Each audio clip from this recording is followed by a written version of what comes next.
Welcome to Wife Cheating Story. I hope you have an enjoyable and relaxing time listening.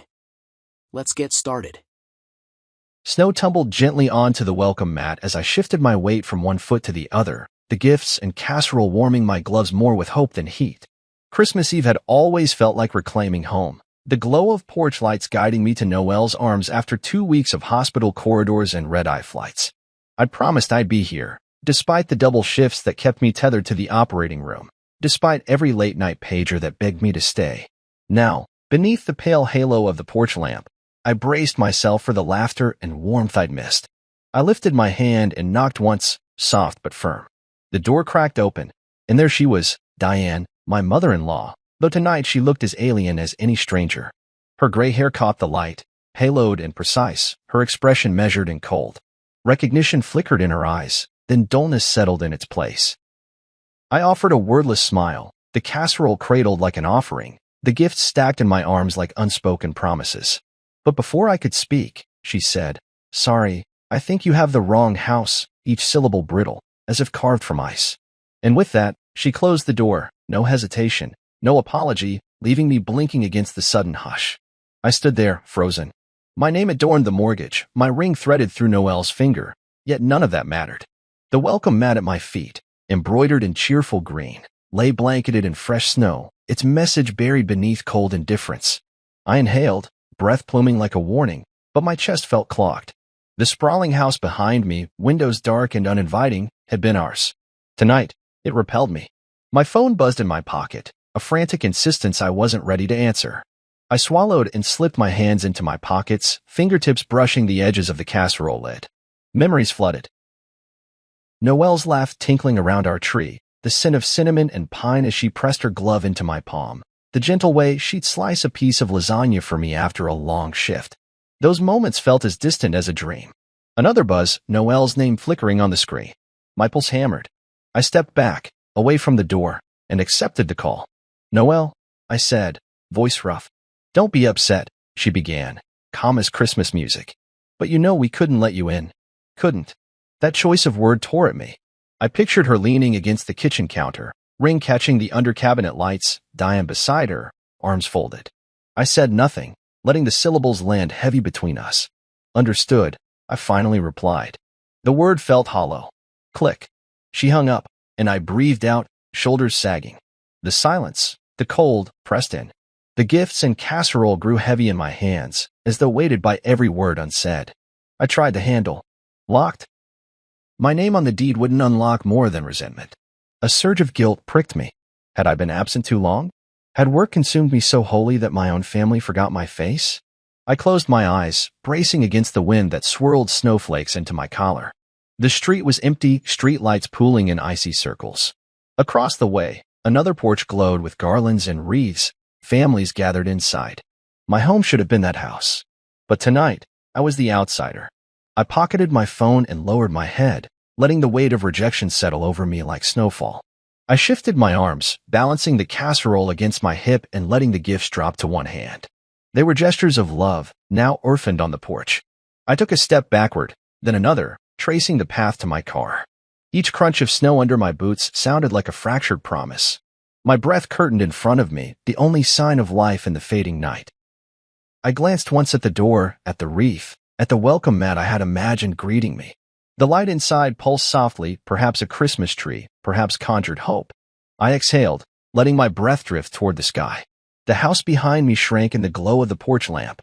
Walls closed tight against me. My heart ached for the intimacy I'd envisioned, the easing of my tired bones into her arms, the comfort of shared casserole and whispered jokes. Instead, I carried my offerings back out into the cold, my shoulders squared against disappointment. I slid my hands into my coat pockets, the casserole tucked under my elbow like a wounded animal. The gifts jostled softly against each other, rustling wrapping paper in protest. I walked to my car, each step deliberate, leaving the scene where I had expected belonging. At the driver's door, I paused, one hand on the handle, breathing deeply until my chest burned. Then, with a final look, a silent benediction and farewell. I closed the driver's door and sank onto the seat. The engine's warmth bloomed through my jacket, melting the snow on my shoulders. I held the casserole to my chest, as if embracing reassurance. Outside, the house grew smaller in my rearview mirror, its windows dark and unwelcoming. I slipped the car into reverse and backed slowly down the driveway. The glow of the porch light retreated, just another lamp among many. I drove away, the gifts and casseroles safely nestled beside me, my heart raw but resolute. Christmas Eve had become a lesson. Love cannot be forced across a threshold. I exhaled a plume of steam in the rearview mirror, watching it vanish. Behind me, a welcome mat lay buried under snow, and for the first time in years, I felt the possibility of a new beginning unfolding ahead. My finger hovered over the green call button for a heartbeat too long, as if hesitation could rewrite what had just happened at the door.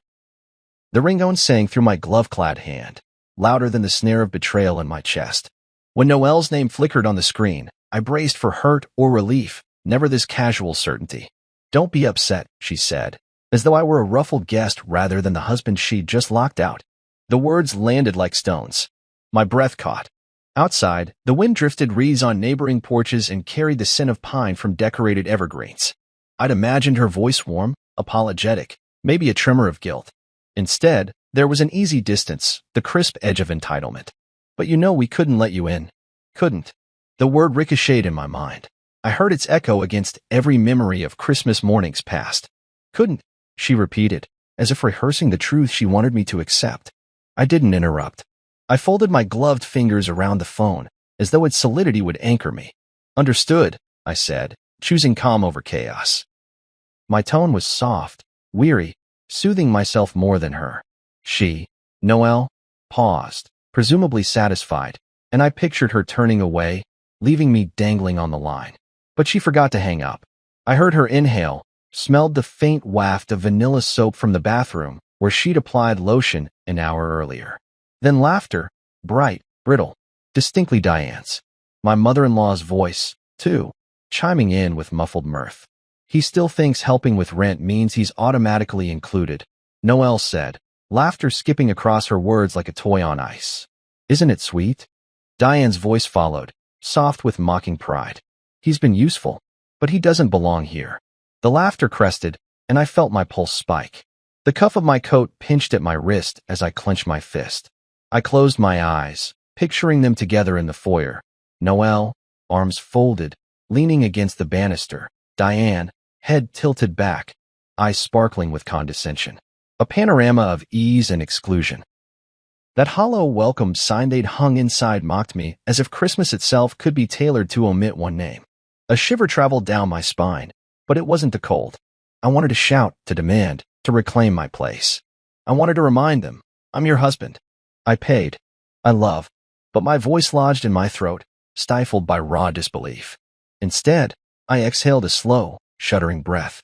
I pictured the gifts at my feet, the new cashmere scarf I'd folded and wrapped carefully in burgundy paper, the slim volume of her favorite poetry, the casserole, still warm, laden with rosemary from our garden, all now orphaned on the porch. Behind me, snowflakes drifted down in silence, each one settling on my shoulders like a silent witness. I lifted my head, listening for another ring, another chance to demand some shred of decency. The line remained open, the only sound the distant hum of holiday traffic and the laughter reverberating through the earpiece. I let it play, framing every cruel inflection, memorizing each syllable so I could carry it with me, burial-shrouded evidence of their disdain. My jaw clenched. The enamel of my teeth ground together.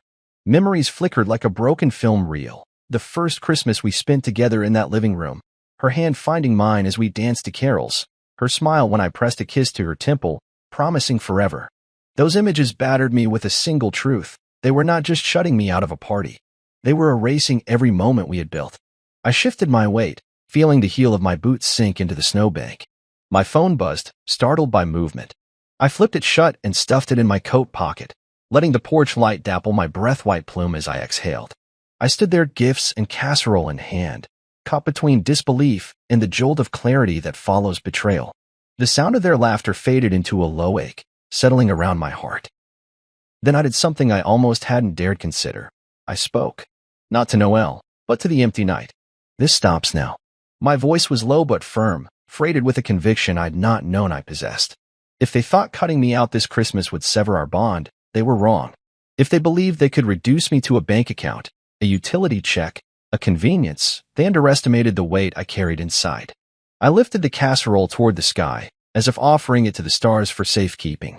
The rosemary tip broke free and drifted into the snow. I placed the casserole and gifts on the porch rail, arranged them with deliberate care so that anyone opening the door would find the evidence of my love and their cruelty in equal measure. Then I stepped back, letting the snow cover my shoes, the gifts perched like accusations upon the blue-painted rail. The open call still hovered in my pocket. My thumb paused over the power button. I glanced back toward the dark window behind Diane's door. A sliver of light, maybe stained glass in the transom, glistened. I pictured Noelle's face there, watching. For a moment, I imagined her eyes widening, that flash of regret when realization finally settles in. But even if she did see, I wouldn't look back. I couldn't. With a brisk motion, I ended the call. The earpiece clicked off, and I heard silence as if for the first time. My pulse settled into a steady rhythm. Clarity bloomed in the cold. My worth was not measured by their hospitality. My future would not be written by their laughter. The ledger they kept of my contributions would soon be rewritten, entry by entry. I turned away from the house, guiding my steps down the snow-crusted walkway. Each pacing step cracked beneath me, a promise of retribution in the hollow night. I rounded the corner to the driveway and retrieved my keys from my pocket, fumbling only briefly through the mittens. The metal was icy against my palm, but I shook off the chill as I slipped into the car. Inside, the heater sputtered to life. I pulled off my gloves and used my sleeve to dry the windows. My reflection stared back, eyes alight with resolve, cheeks flushed not from cold, but from the fire inside. I pressed a button to open the glove compartment and retrieved a pen and notepad I always carried, remnants of my habit to plan, to record, to strategize. I flipped it open to a blank page and wrote at the top, Chapter 2. Unravel. Then, beneath it, I listed what I'd heard. Noelle's words, Diane's laugh, the cruelty of exclusion. I sketched out the first moves, cancel automatic transfers, revoke cards, solidify legal agreements. The pen felt heavy with promise. Snow fell past the windshield in restless sheets, but inside the car, I felt nothing but warmth for the path I was forging. Betrayal had cracked my world, but from the fracture, determination leaked in, filling the void. By Christmas morning, I would no longer be the man who knocked and waited. I would be the man who closed accounts, who reclaimed dignity, who set boundaries in steel, not covered by mistletoe or false smiles. I tucked the pen back into the pocket of my jacket, closed the notebook, and started the engine.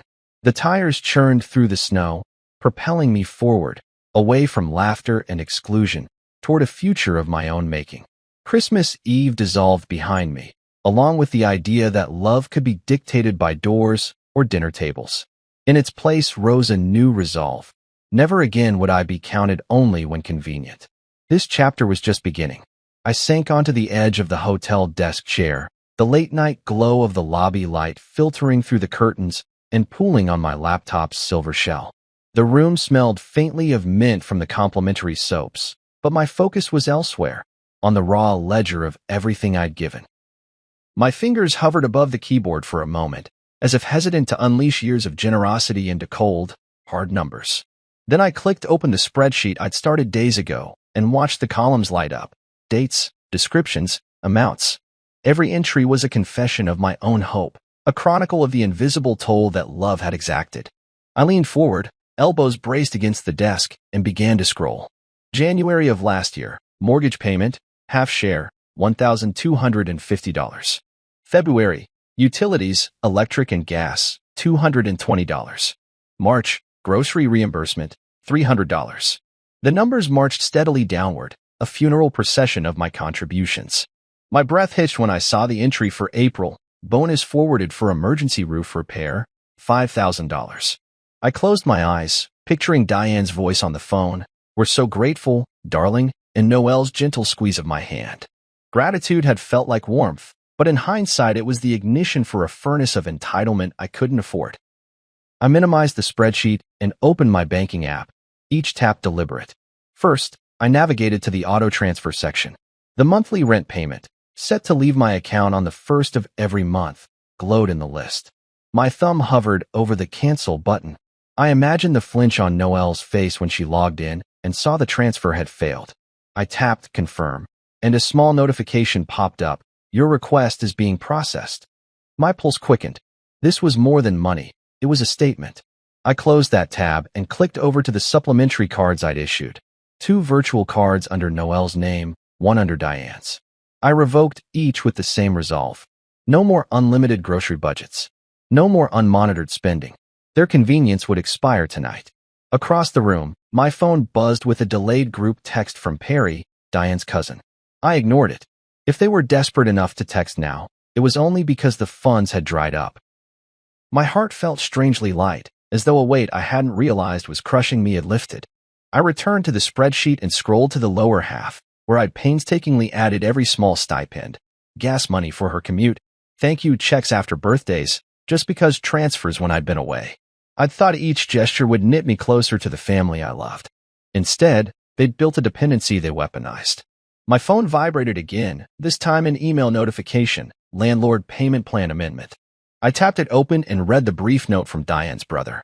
It outlined how my name would be removed from the shared payment plan and how future correspondence would go through Noelle alone. The finality of his tone, firm yet polite, stung less than I expected. Instead, I felt something I hadn't anticipated: clarity. With each click, each cancellation, each withdrawal, I was reclaiming fragments of myself I'd scattered in pursuit of belonging. The spreadsheet was a confession booth of sorts, each line a sin of overcommitment. I formatted a new column, reason, and began to annotate. Next to the mortgage entries, too much time away. Beside utilities, they never thank me. Grocery notes, groceries for 3, paid by 1. The April roof repair, emergency for everyone but me. The total at the bottom loomed, $84,117. My chest tightened, a lump rose in my throat. That number represented dinners cooked, tears wiped, crises averted. The emotional return on investment was 0, maybe negative. I stood up abruptly, the chair scraping across the carpet. I walked to the small refrigerator in the corner and pulled out a bottle of water, unscrewing the cap and drinking deeply. My reflection in the mirrored wardrobe looked tired but determined. No more running. No more silent sacrifices. Tonight, I would close these accounts for good. Back at the desk, I opened my email client and drafted a brief note to Diane's brother, the landlord. Please ensure my name is removed from any future billing or mortgage correspondence effective immediately. I will forward any remaining balance owed by the due date of the next statement independently. I paused before sending, imagining his reply. Noelle's protest would be hollow now. Diane's calls would find a locked line. My expectation was a furious cascade of messages, pleading please, threats of holiday ruin. I hit send and watched the message slip away. Next, I pulled up my online savings account. I clicked Open New Account, choosing one that barred any joint or third-party access. It only took minutes to establish a purely solo reserve, one that Noelle and Diane could no longer infiltrate. I transferred $40,000 into it, half of what remained in my checking after canceling transfers. It felt like planting a flag. This was mine. Mine to spend, mine to save, mine to protect. As the transfers processed, I felt each balance adjust in real time, a pulse of empowerment in my fingers. The screen showed remaining balance for $1,237. I closed the browser and leaned back, pressing my fingertips to my temples. Rent revoked, cards canceled, joint name removed, savings insulated. The financial labyrinth I'd navigated for years was dismantled, brick by brick. Relief washed over me, tinged with sorrow for what had been lost but buoyed by the knowledge that I would not be lost anymore. I opened a new document and typed a single sentence. Effective January 1st, next year, all future financial interactions will be governed by a revised marital agreement. Below that, I sketched bullet points. No more unscheduled bailouts, clear boundaries on gifts, quarterly reviews of joint expenses. It read like a contract with myself. Love defined by choice, not by credit limits. A soft knock at the door startled me. I glanced up, expecting housekeeping, but saw no one. The knock came again, more insistent, and I realized it was my own heart pounding, a reminder that I was still in love with Noelle, that I still craved connection. But love without respect was just another form of neglect. I closed the document, saved it, and set my laptop aside.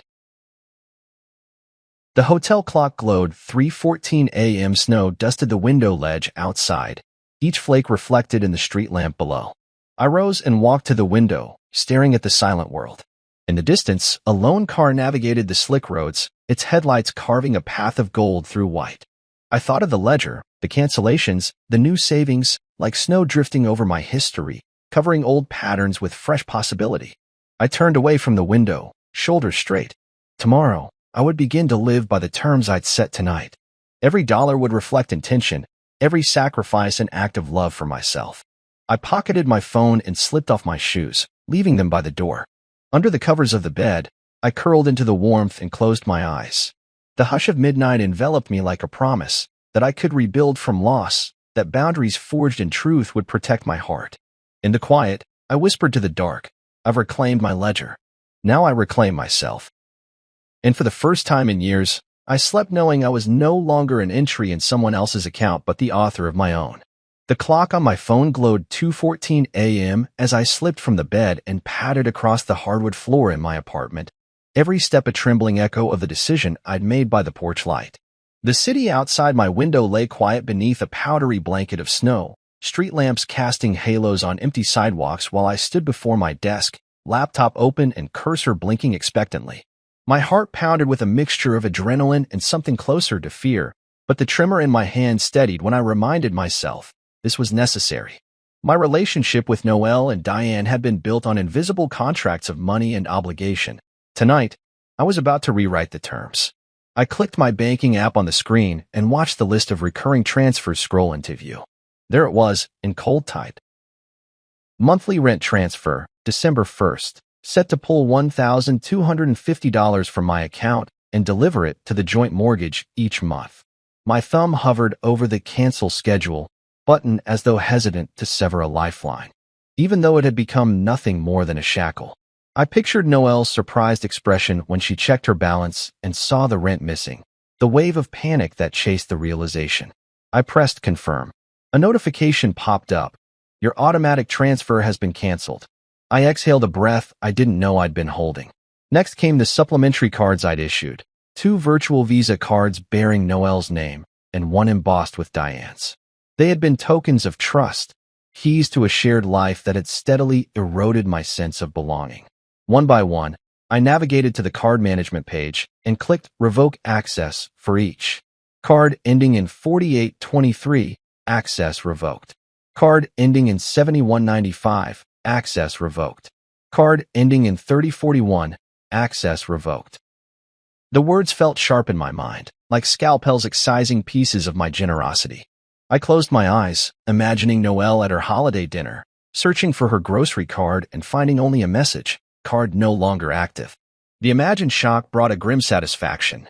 I returned to the browser tab marked Joint Savings XYZ Bank and watched the balance, $9,874.32. This fund, originally my idea, had grown into an unmonitored reservoir from which Noelle and her mother drew groceries, gas money, and last-minute presents.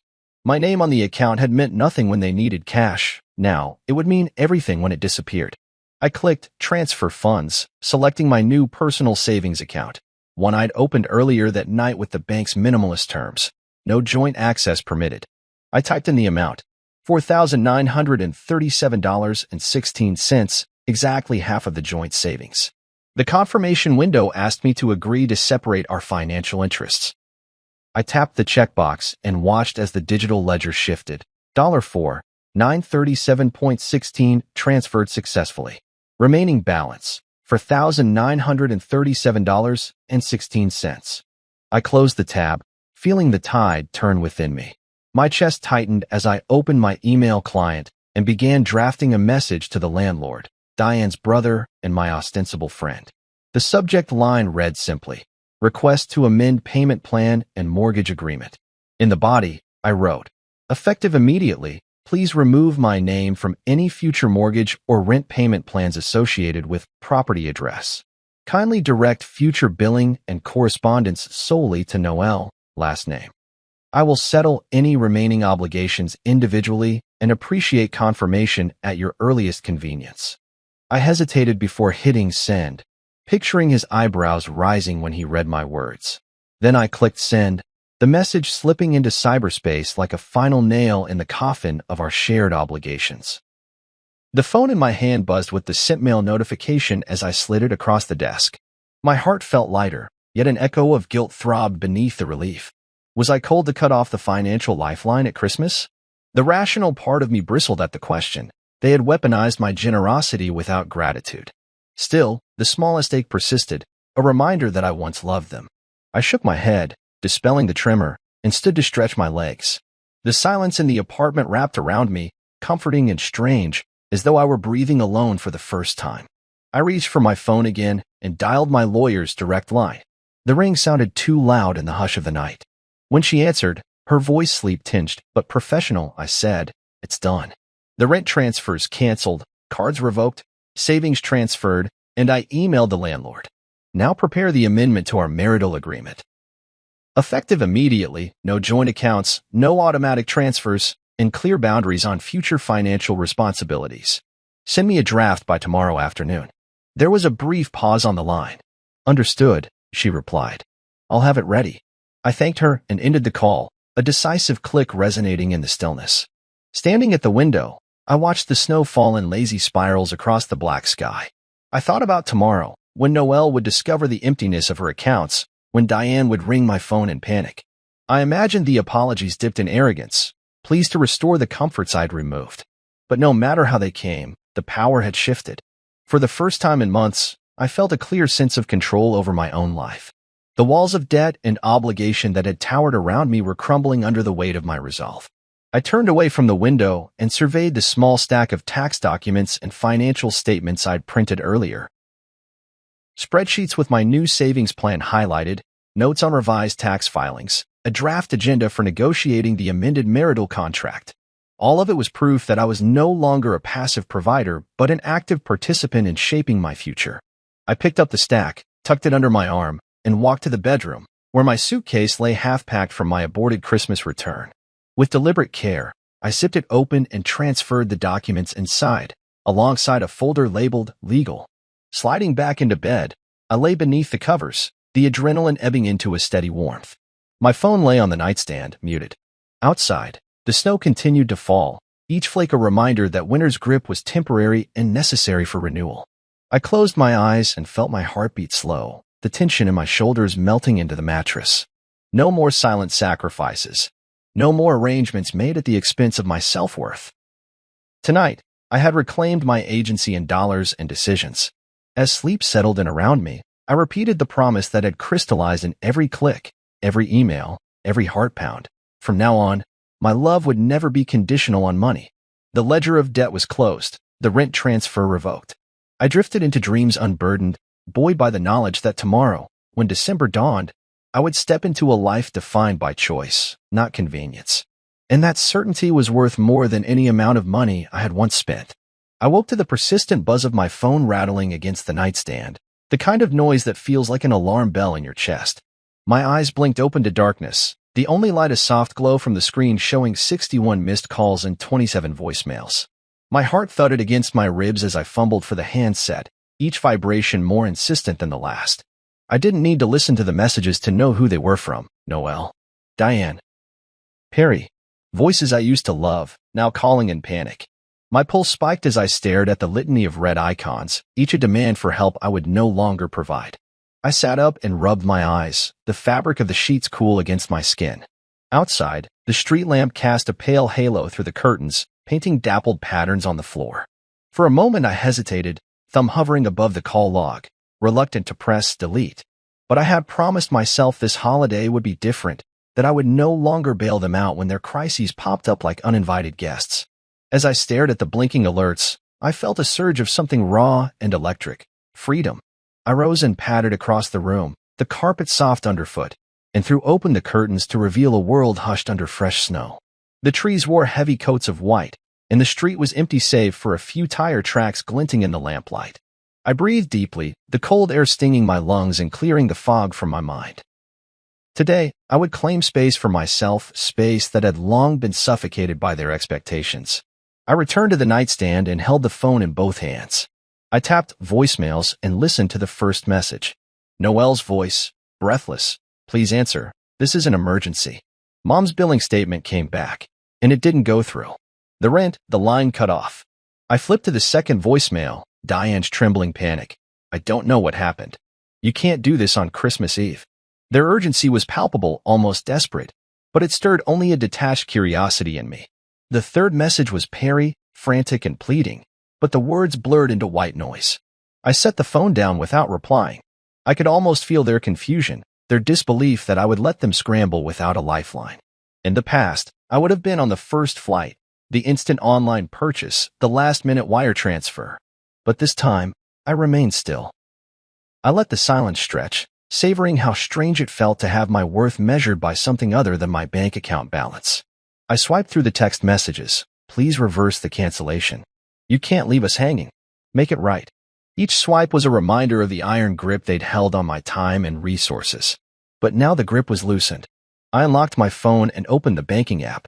The canceled transfers glowed in the transaction history, proof that I had acted. A faint thrill coursed through me. I closed the app and glanced at the clock. 7:03 a.m. I had been awake for hours, watching my phone light up with demands I would no longer meet. I dressed slowly, every movement deliberate, pulling on my boots and coat with a sense of ceremony. I left the phone charging but muted, and headed downstairs to the hotel lobby for coffee. The lobby was empty except for a barista wiping down the espresso machine. The scent of roasted beans curled around me. I ordered a latte and took my drink to a corner table. I pulled out my notebook and began writing. Chapter 5, The Sound of 61 Calls. Below the title, I listed bullet points. Missed calls, voicemails, texts. No response. Silence is boundary. Coffee is ritual. Snow is stillness. Each bullet solidifying my new resolve. I watched the steam spiral from my mug, the same warmth that once rushed to fill their coffers now fueling my own morning. I made a decision. I would not unblock them today, not send a cent. I would let them ache in the vacancy I created. Their panic was a reflection of their reliance, not of my neglect. Today, I would be present for myself. I closed my notebook and finished my coffee, each sip a testament to autonomy. I paid and walked outside, the snow crisp beneath my boots. I realized then how long it had been since I'd moved through the world unburdened by a promise I couldn't keep. Unshackled by obligations that tethered me to others at the expense of my own peace. I inhaled deeply, filling my lungs with the cold air. The city awakened around me, garbage trucks groaning, a mail carrier trudging through the drift, a neighbor shoveling his walkway. I passed each and felt a spark of connection to life beyond the confines of family politics. I was alone, yes, but not lonely. My phone stayed stowed away in my pocket, its absence a gift rather than deprivation. I headed back to my room, heart lighter than it had been in years.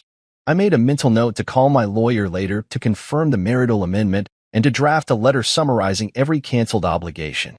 I would send it before noon. But first, I would sit by the window and watch the snow, reveling in the silence. For today, I owed nothing to anyone but myself.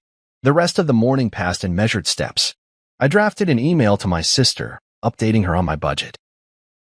Celebrating newfound independence rather than seeking assistance.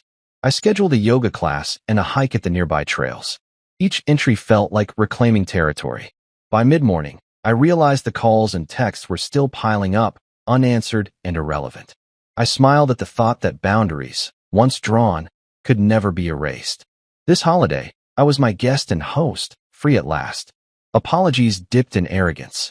The morning light filtered through my blinds in soft, forgiving stripes, but inside my apartment the mood was anything but gentle. By mid-afternoon, the tone of my phone's notifications had shifted from frantic desperation to a more tempered, almost rehearsed remorse. The first text came from Noelle. Can we talk? I didn't mean it like that. Beneath her words, I felt the familiar ache of the recipient of half-hearted regret.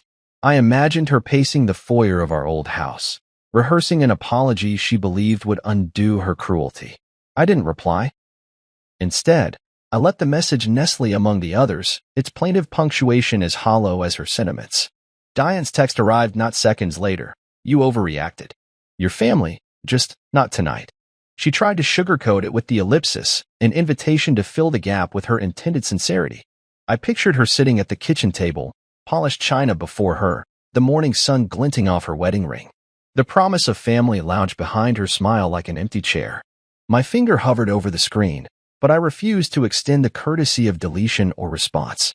By now, their apologies were predictable, as formulaic as their demands for more money. I slipped my phone into my pocket and took a long pull from the coffee I'd brewed an hour earlier. Its bitterness grounded me. They would apologize. It was in their nature to do the bare minimum to restore what had been more important to them than family, my financial safety net. But I had learned that apologies without accountability were nothing more than a performance. I pictured each phrase flaking off like cheap paint. I'm sorry, I didn't mean it. Let's move forward. None addressed the core offense. They had publicly humiliated me. Moments later, Noelle called. I stared at her name on the screen, my thumb poised over decline. Curiosity warred with resolve. When the second ring sounded, I let it go to voicemail. Her message was drenched in regret. I've been a terrible wife. I know that now. Please let me make it right. The tremor in her voice might have elicited compassion if it weren't for its calculated timing. I pressed delete, imagining her panic when she realized she'd lost the only lifeline that mattered. The silence that followed her call was a gift. It stretched wide, quiet as fresh snow, making room for something I hadn't felt in years: dignity. The constant noise of obligation, automatic payments, card statements, frantic voicemails had faded away, replaced by a stillness that allowed me to hear my own heartbeat. I closed my eyes and savored it, knowing that even the most eloquent apology could not purchase the respect they had squandered. By early evening, I received an email from Diane's brother, forwarding me Diane's drafted apology letter. I opened it with the same detached interest I might bring to a promotional flyer. She wrote, I realize now how my actions on Christmas Eve hurt you. That was never my intention. I hope you can forgive me. Beneath her words lay an assumption that forgiveness was owed, not earned. I reviewed every sentence, weighing the absence of any acknowledgement of her cruelty, no mention of the door closing in my face, no trace of shame for mocking me. It felt like a performance stage for an audience of one. I set my phone aside and walked to the window overlooking the snow-dusted street. Children clattered home from school, backpacks bouncing against their coats, parents coaxing them into cars. Beyond the bustle, I saw my reflection, shoulders squared, eyes bright with a clarity that grew sharper by the hour. In that moment, I decided that I owed them nothing more than silence and boundaries. Any future contact would be on my terms, not theirs. Then a text from Noelle's sister, a cousin of Diane's. I know you're hurting. Let's discuss this openly. The attempt to mediate felt invasive. They were rallying an alliance to undo my resolve. I opened the group chat and typed one sentence. Thank you for your concern. I will reach out when I'm ready. It was the first time I had asserted agency in this cycle, refusing to be herded by their collective guilt. At dinner, I cooked myself a simple meal, roasted vegetables and seared chicken breast, ingredients I purchased with money they no longer had access to. As I plated the food, I reflected on how nourishing self-sufficiency felt, how freeing to feed myself without feeling like I was buying their affection. I sat at the table, lit a candle, and ate in purposeful solitude, each bite reinforcing my burgeoning sense of autonomy. My phone buzzed intermittently, but I left it face down on the counter. Let them apologize, let them wring their hands and craft elaborate messages.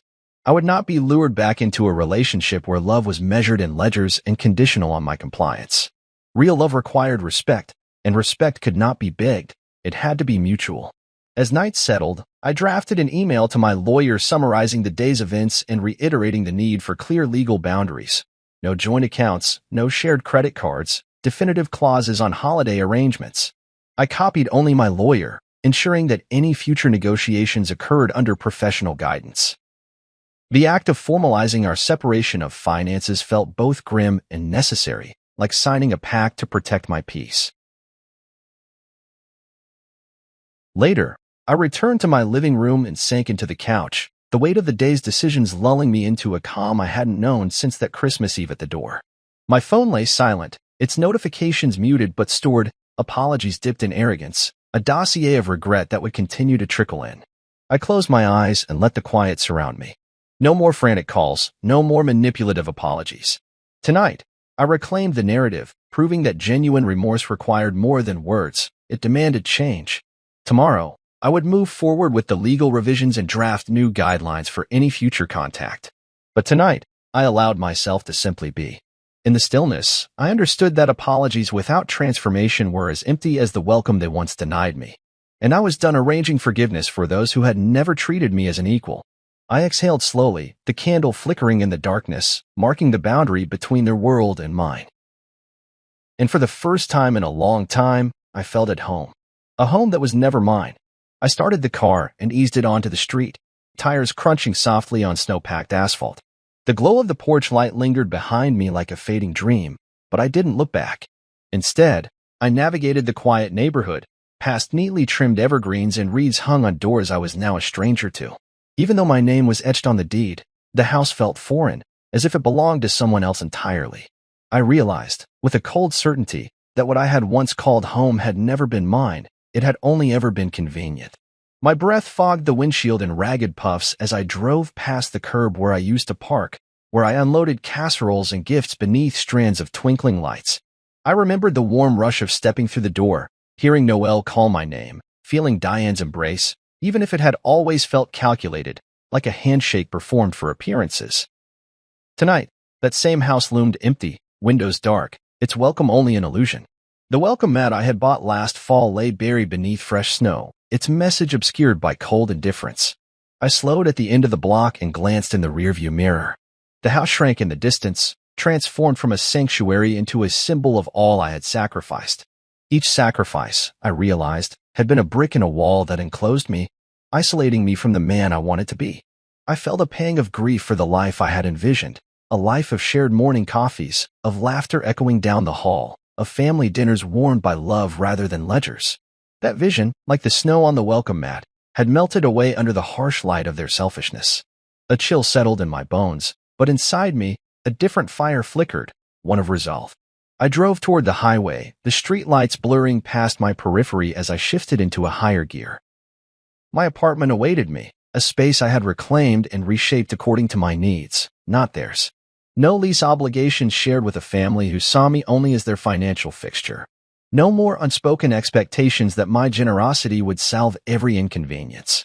I had discovered that true belonging couldn't be purchased, and tonight, I was free of the mortgage chains that had bound me. The city skyline rose ahead, spires and rooftops peppered with glints of light. Even amid the bustle beyond my neighborhood, I felt at ease. I pictured the house on Maple Street again, once a beacon of festive promise, now a mausoleum of hollow vows. I wondered how long it would stand before they realized that my absence was more than physical distance. It was a refusal to fill an arranged role. Would they scour their finances, panic as forgotten bills went unpaid? Would they knock on neighbors' doors in search of temporary shelter for their lifestyle? I didn't care. Their choices had consequences, and I would no longer bear the cost. My pulse steadied as I merged onto the on-ramp, the roar of passing cars a welcome counterpoint to the silent judgment I had carried for weeks. I thought of the locks I changed, the cards I canceled, the accounts I severed. Each action had been a line drawn in the snow, a silent declaration that I would no longer slip back into the role of financier and scapegoat. The house behind me had been a stage for their performance of familial affection, but without my funding, the play was over. At the next exit, I took the long way home, winding through streets I had never explored, past cafes and galleries I had ignored in favor of that house on Maple Street. For the first time in years, I felt curious about the world beyond my former obligations. I slowed to take in a bakery windowsill where holiday pastries stood like sugar-spun ornaments, and for a moment, I almost pulled over. But then I thought of the quiet in my apartment, the neat shelves lined with books I chose, the hammock on my balcony where I could watch snowfall in solitude.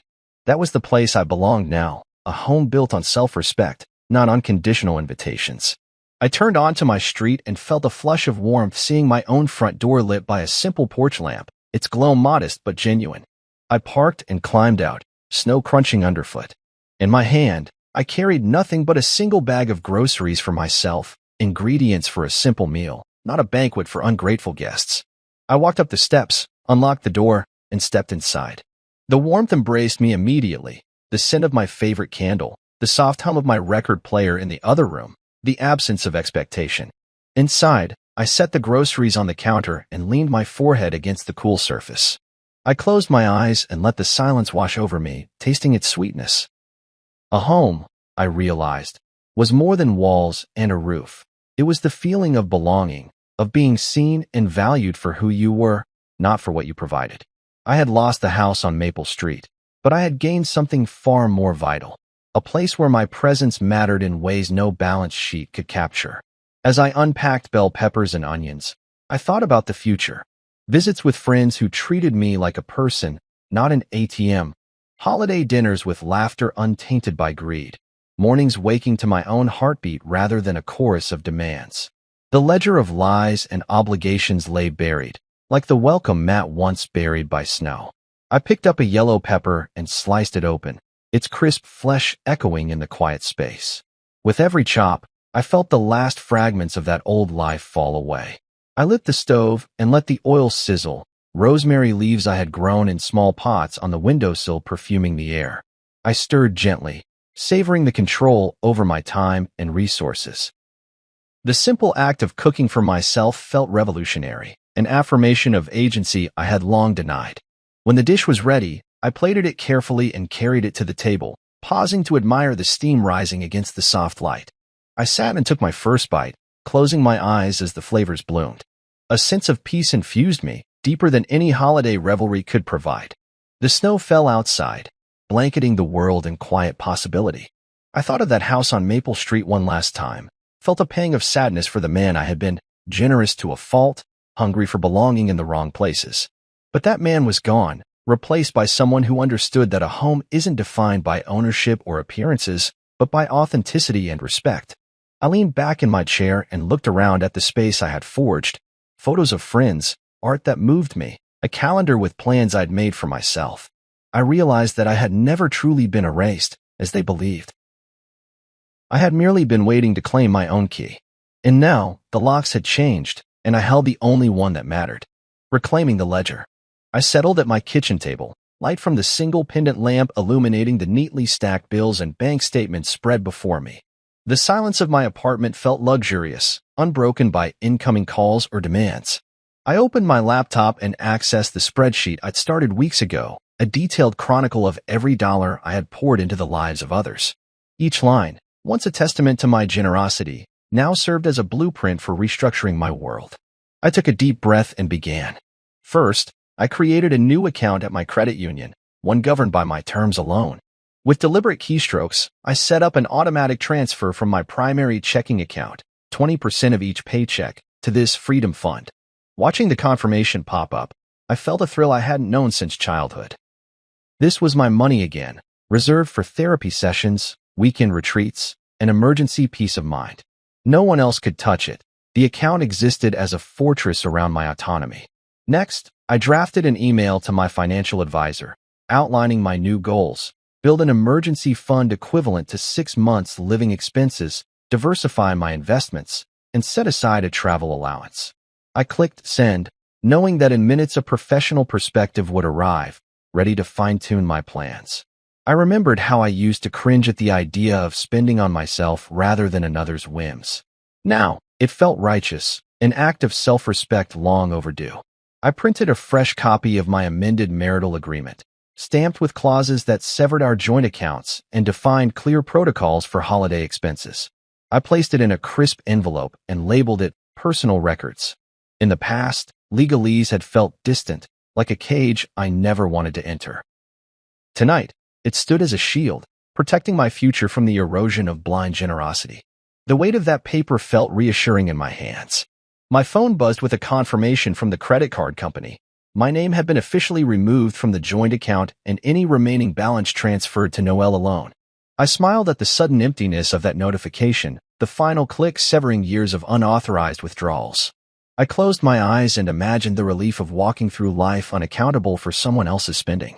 The ledger of our shared finances lay closed, its chapters archived under history. I rose and poured myself a glass of water, savoring its cool clarity.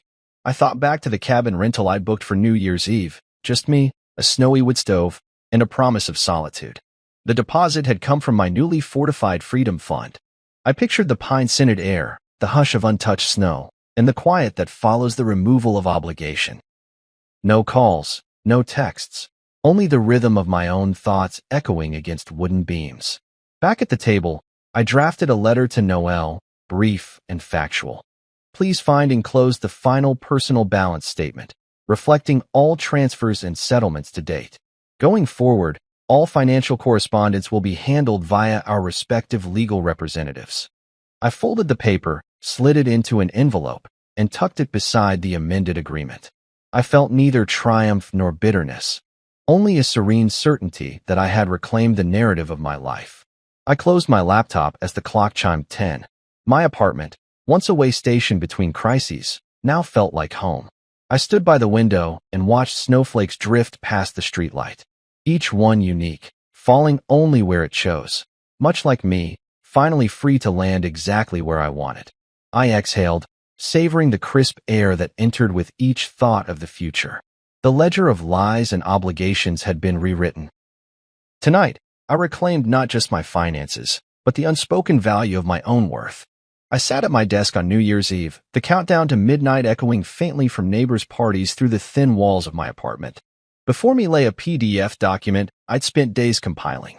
Every transaction, every gift, every emergency transfer I'd made over 4 years. Column after column detailed dates, amounts, and descriptions, mortgage payments, utility bills, grocery stipends, surprise birthday checks, car repairs, even that ill-advised donation to Perry's startup. I scrolled to the bottom, where the total stared back at me in bold, $84,117. Beneath it, I typed 3 words, emotional return, 0. My finger hovered over the send button. I wondered, for a moment, if I would feel satisfaction or emptiness. My chest tightened as I recalled Diane's polite voice on the phone, reminding me that financial support was family responsibility. I remembered Noelle's practiced smile when she said she appreciated me, and Perry's guilt-tinged thanks as he cashed another check. None of them had ever realized that I was measuring my worth against their gratitude. Tonight, I would no longer keep score only in silence. I took a deep breath and clicked send. The PDF shot off to Noelle and Diane simultaneously, arriving in their inboxes as 11:43 p.m. struck. I imagined Noelle's eyes widening as she saw the attachment. Maybe she would click it immediately. Maybe not until after the celebrations. Either way, the truth was now undeniable and permanent. I closed my laptop gently, as if placing a fragile relic into a display case. Across the room, my phone buzzed with a notification, message sent. I felt a curious lightness. The document was both a reckoning and a release. I rose and walked to the window overlooking the city lights, the horizon etched with fireworks starting to flare. Below, cars honked and laughter spilled into the streets. In past years, I might have sat by the tree with family, raising a glass to shared love. Tonight, I watched alone, yet I felt more connected to myself than ever. I replayed their reactions in my mind. Diane, confronted with a spreadsheet of her daughter's half of every expense, punctuated by notes like claimed for groceries, food for 3, paid by 1. Noelle's surprise at seeing emergency transfer, roof repair, no notification given spelled out in black and white. No more excuses. No more "we'll repay you later." The ledger was my final word on how I'd allowed their comfort to depend on my exhaustion. I poured a glass of wine, deep red to match the bold font of the total, and carried it to the couch. The city's countdown crackled on muted TV. 10, 9, 8. I lifted the glass in a solitary toast. This was not a celebration of them, but of me, of boundaries forged in truth, of self-worth reclaimed. I sipped slowly, savoring the warmth.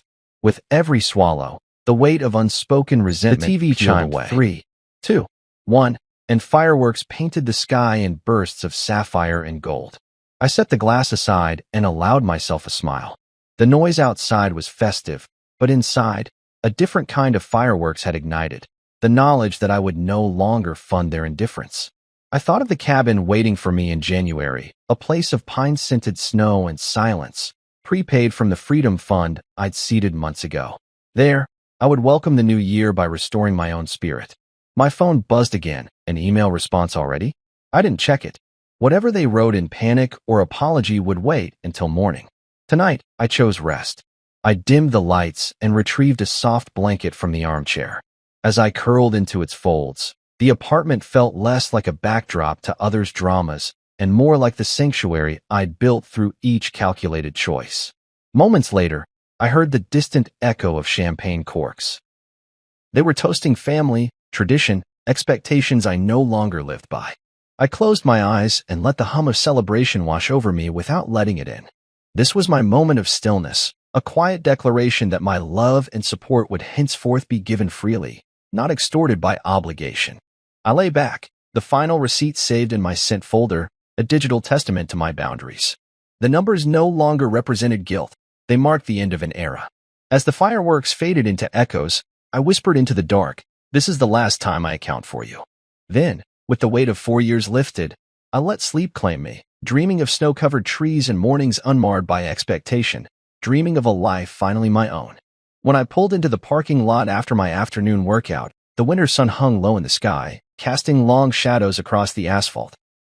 My muscles still hummed with the afterglow of exertion, and I looked forward to a hot shower, a late lunch, and maybe an early evening walk through the park.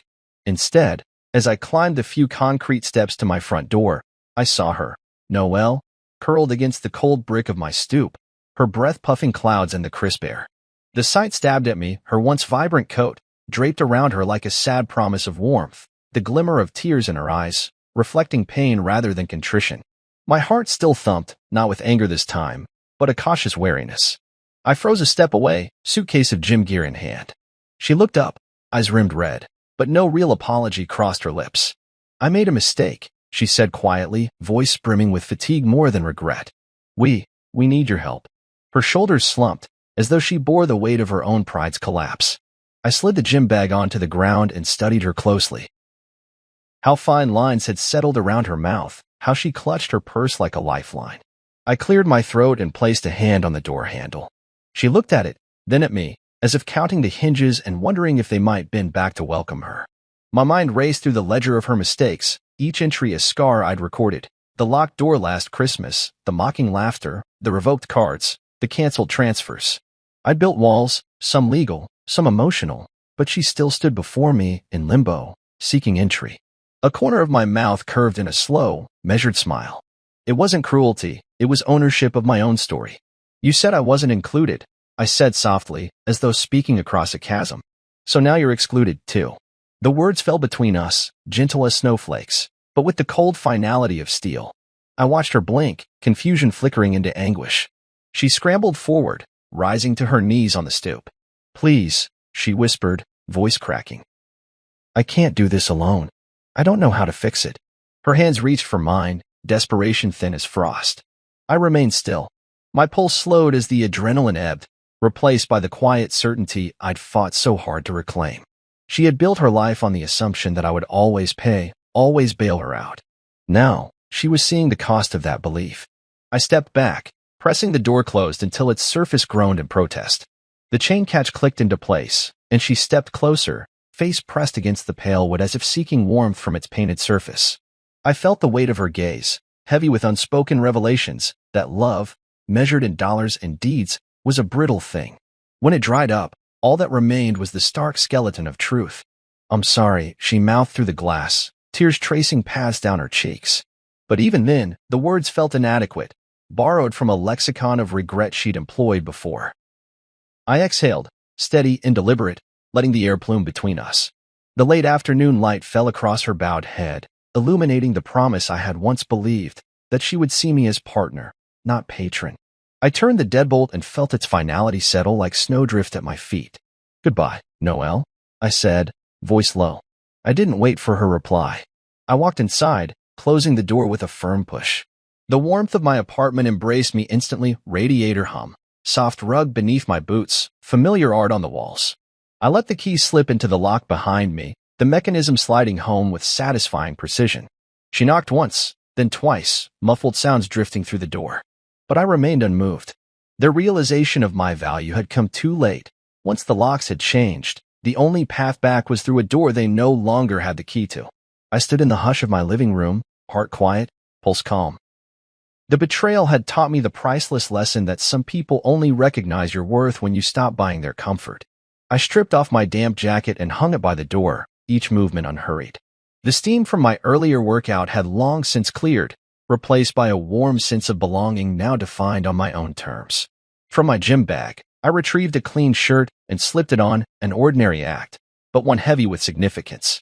Here, in the sanctuary I'd rebuilt, I belonged not because I paid the bills, but because I had earned it through self-respect and resolve. Later, as dusk crept across the windows and the street lamps flickered on, I poured myself a cup of tea and settled onto the couch. Through the glass, I could still see the stoop where she had waited. But inside, my world was intact, held together by choices I'd made, choices that kept out anything that threatened my peace. Some people never learn your value until you stop paying for their comfort. By then, the locks have changed, and they don't have the key. And I, finally, was free.